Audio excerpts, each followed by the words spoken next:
नमस्ते बच्चों। आज के इस ऑनलाइन एजुकेशन वीडियो में मैं आप सभी का स्वागत करती हूँ।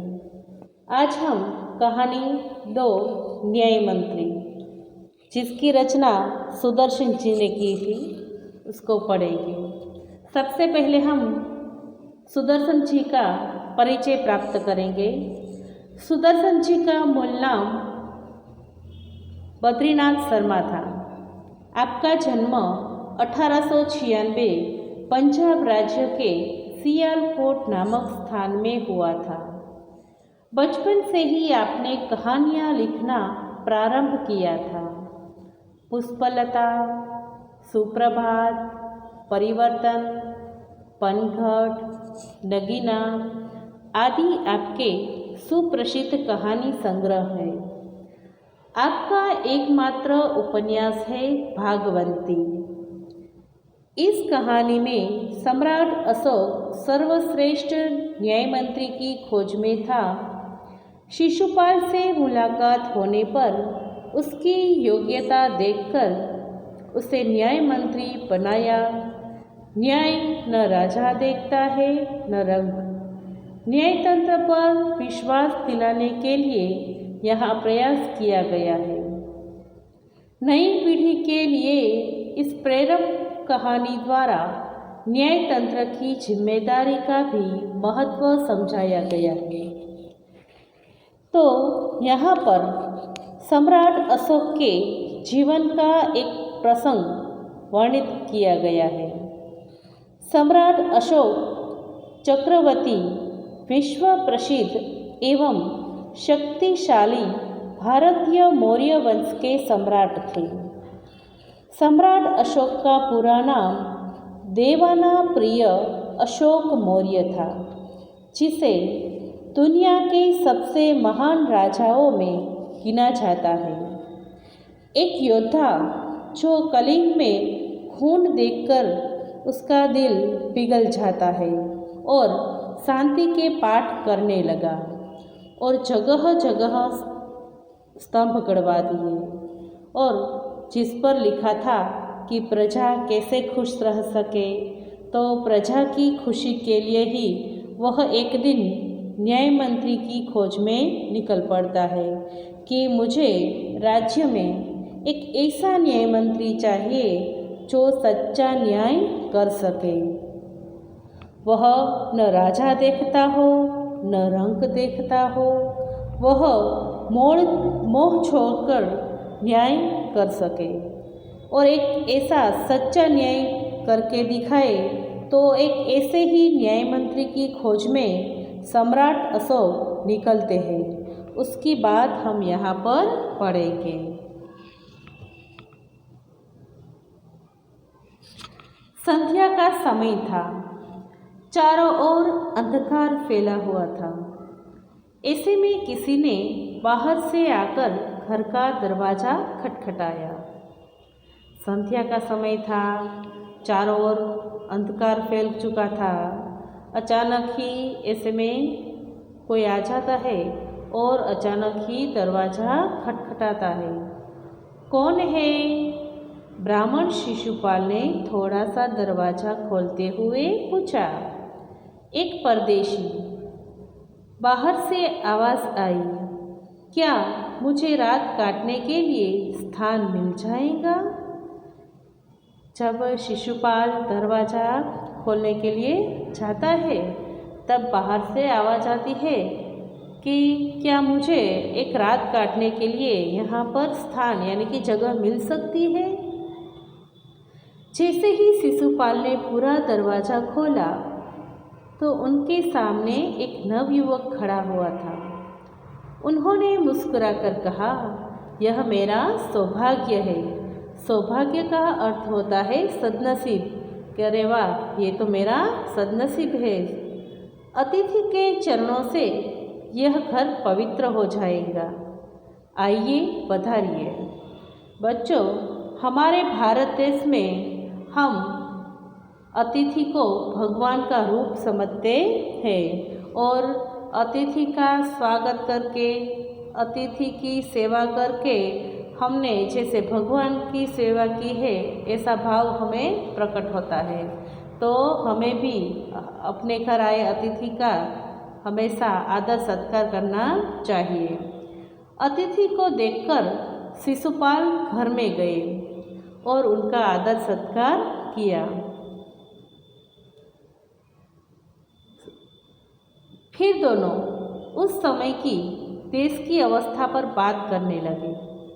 शिशुपाल ने कहा, आजकल बड़ा अन्याय हो रहा है, परंतु परदेशी इस बात से सहमत न था। वह बोला, दोष निकालना तो सुगम है, सुगम यानी कि सरल है, परंतु कुछ करके दिखाना कठिन है। शिशुपाल बोले, अवसर मिले तो दिखा दूँ कि न्याय किसे कहते हैं। अवसर का मतलब होता है मौका। तो जब शिशुपाल अतिथि को अपने घर में ले जाते हैं, उसका आदर सत्कार करते हैं और फिर बाद में दोनों बैठते हैं और बैठकर देश की जो व्यवस्था है कि देश में क्या चल रहा है उसके बारे में बातचीत करते हैं। तभी शिशुपाल परदेशी से कहते हैं कि आजकल तो देश में कुछ अच्छा नहीं हो रहा, आज में देश की जो व्यवस्था है उसमें बड़ा अन्याय दिखाई दे रहा है। तो ऐसी चर्चा दोनों करते हैं। तब परदेशी शिशुपाल को क्या कहते हैं कि अरे तुम तो सिर्फ दोष ही निकालते हो, दोष निकालने काम तो बहुत ही सरल होता है, लेकिन अगर कुछ करके दिखाओ तो मैं मानूं। तो इस तरह परदेशी और शिशुपाल दोनों के बीच में इस प्रकार देश की व्यवस्था के बारे में बातचीत हो रही है। तो आप अवसर चाहते हैं? हाँ, अवसर चाहता हूँ। फिर कोई अन्याय नहीं होगा? बिल्कुल नहीं।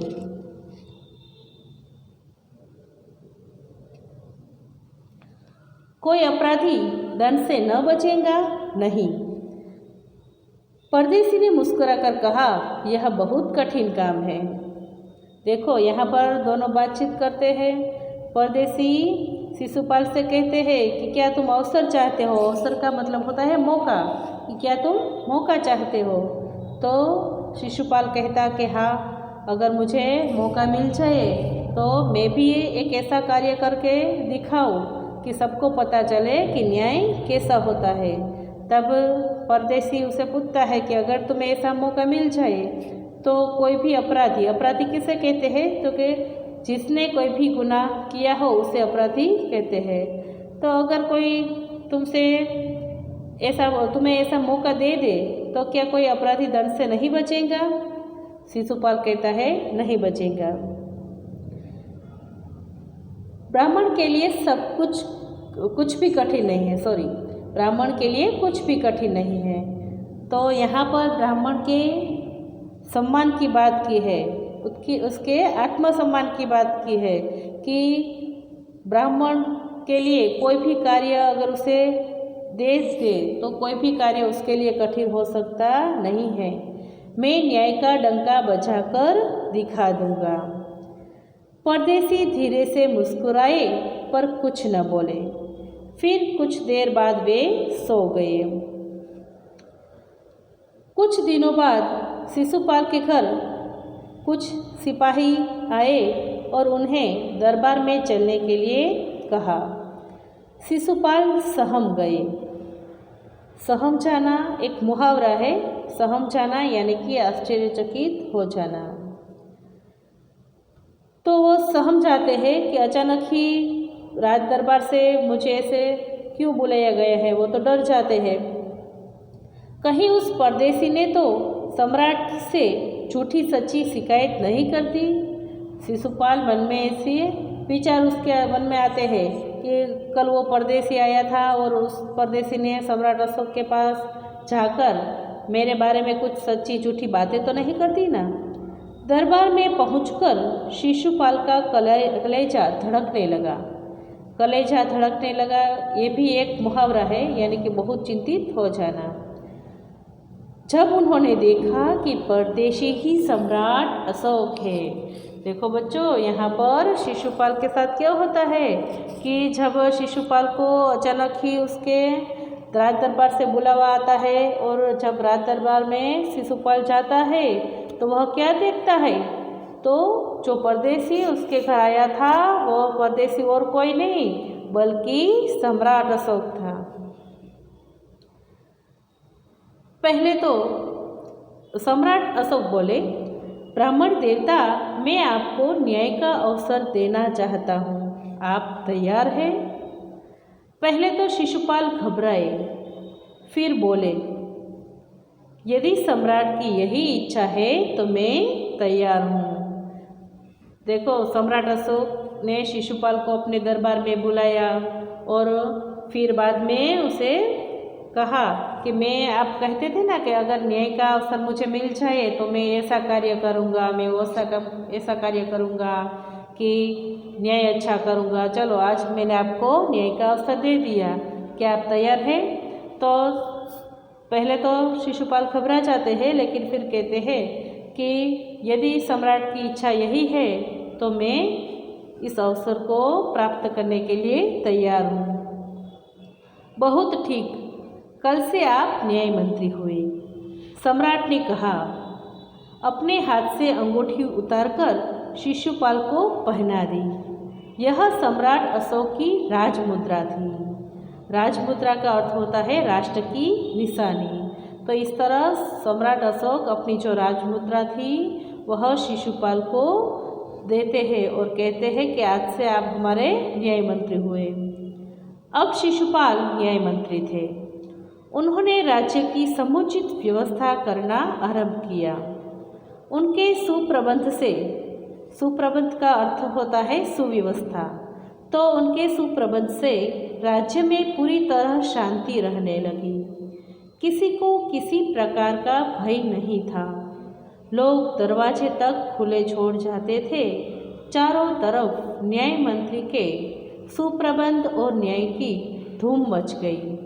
धूम मच गई, ये भी एक मुहावरा है। धूम मच जाना यानी कि बहुत ही प्रसिद्ध हो जाना। तो शिशुपाल जब न्याय मंत्री बनते हैं तब उसने राज्य में इतनी अच्छी व्यवस्था का आरंभ किया कि उसके सुप्रबंध से पूरे राज्य में शांति फैल गई और सभी लोग किसी भी प्रकार के भय से मुक्त हो गए और इतने भय मुक्त हो गए कि लोग दरवाजे तक खुले छोड़कर सो जाते थे। इतनी अच्छी व्यवस्था इस न्याय मंत्री ने की थी और चारों तरफ न्याय मंत्री के सुप्रबंध और न्याय की धूम मच गई थी। चारों तरफ शिशुपाल की वाहवाह होने लगती थी कि अरे वाह, ये जो न्याय मंत्री है उसकी व्यवस्था कितनी अच्छी है, हम सब अच्छी तरह से राज्य में शांति से रह सकते हैं। और इस प्रकार न्याय मंत्री शिशुपाल ने बड़ी ही अच्छी तरह से न्याय देने के लिए की जो व्यवस्था की थी उसका सुप्रबंध बड़ा अच्छा किया था।